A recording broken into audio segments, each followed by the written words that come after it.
भारत का पहला स्वनिर्मित सैटेलाइट जिसे आर्यभट्ट ने सन 1975 में बनाया था, जिसके बाद सैटेलाइट की दुनिया में और विस्तार हुआ। उस समय इसका वजन 360 किलोग्राम था और ये जब पृथ्वी की कक्षा में भेजा गया था तो ये 50.60 डिग्री इंक्लाइंड भेजा गया था।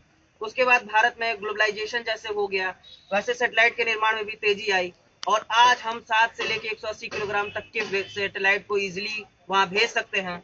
उस समय वजन ज्यादा था क्योंकि हमारे पास कंडीशन उतनी अच्छी नहीं थी। उन्होंने भारत को इस कदर खड़ा कर दिया कि अब हम उन 16 से 23 देशों में शुमार हो गए हैं जो आज अपनी सैटेलाइट बनाते हैं। हाल ही में भारत द्वारा एक ही साल में 13 बार सफलतापूर्वक सैटेलाइट का परीक्षण किया गया, जो कि अपने आप में एक कीर्तिमान है, जो पूरे विश्व में किसी ने बनाया। इसकी विशेषता यह थी कि उस समय के बनाए गए सैटेलाइट के आधार पर आज हम अपनी आधारशिला को मजबूत कर लिए हैं और हम उन सभी चीजों को आज प्रदर्शित कर सकते हैं और उन सभी देशों में शुमार हो सकते हैं, जिसके द्वारा हम एक डेवलपिंग कंट्री से डेवलप्ड कंट्री बन सकते हैं। इसके बाद चंद्रयान 1, भारत ने 3 तरह के चंद्रयान को भेजने की अपनी आकांक्षा पर पहला मुहर लगाई अक्टूबर 2008 में, जब उसने चंद्रयान प्रथम को लॉन्च किया। 2 साल की इस पीरियड में इन्होंने चंद्रमा से पूरी हिस्ट्री ले आई और बताई कि हमें चंद्रमा पे क्या सुविधाएं हैं, हम अगर चंद्रमा से आना जाना शुरू करते हैं तो हमें वहां पर क्या मिलेगा। तो हीलियम 3 जो कि बहुत इंपॉर्टेंट एक ऊर्जा का रिसोर्स है, वो वहां हमें पता चली। दूसरा लॉन्चिंग इसका 2013 में होगा और तीसरा 2015 से 2017 के बीच में होगा। इस प्रकार हम चंद्रमा पर जाने वाले उन लोगों में शुमार हो जाएंगे और वहां से वो सारे ऊर्जा के स्रोतों को हम ला सकते हैं, जिससे हम भी उन डेवलप्ड कंट्रीज में शुमार हो जाएंगे जो 24 घंटे बिजली प्रदान कर सकती हैं अपने देशों में।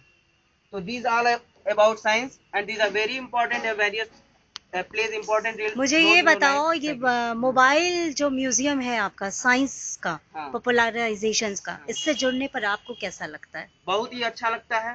इसके थ्रू हम सोशल नेटवर्क से जुड़ सकते हैं, अपनी सारी चीजें हमने कुछ नहीं, जब आप लोगों से मिलते हो, गांव में जाते हो, जो गांव के बच्चे जिन्होंने कभी ये मॉडल नहीं देखा होगा, उनके चेहरे पे जब वो खुशी देखते होगे तो कैसा लगता होगा? बहुत अच्छा लगता है। हमें लगता है कि उनको भी उस तरह की जानकारी दी जाए, उनको भी उस तरह की सुविधाएं मुहैया की जाए, तो वे भी आगे आधारभूत शिला खड़ा करेंगे हमारे देश के और लिए। जब वो विज्ञान के बारे में जानते हैं तो क्या उनके अंदर उत्सुकता पैदा होती है? हाँ, अब देखिए, हम पहले बहुत अंधविश्वास में भरोसा करते थे। जैसे जैसे हमने उनको साइंस से कोरिलेट किया, हमें ये जानकारी मिली कि हाँ, सब कुछ साइंस के आधार पर ही होता है। अंतर बस ये होता है कि वो जो व्यक्ति हमें दिखा रहा है वो बहुत बार उस पर अपना अभ्यास किया है, उसको उस पर कमांड हो गया है और वो जब वो करता है तो हम उसकी उन बारीकियों को नहीं देख सकते हैं जो हमें देख लेनी चाहिए थी। जैसे जैसे हम भी उस पर अभ्यास करते हैं, हम भी अपने आप को उस योग्य बना सकते हैं और हम इसको साइंस से रिलेटेड कर सकते हैं। तो बहुत इस तरह बहुत से शुक्रिया केदार जी। थैंक्स।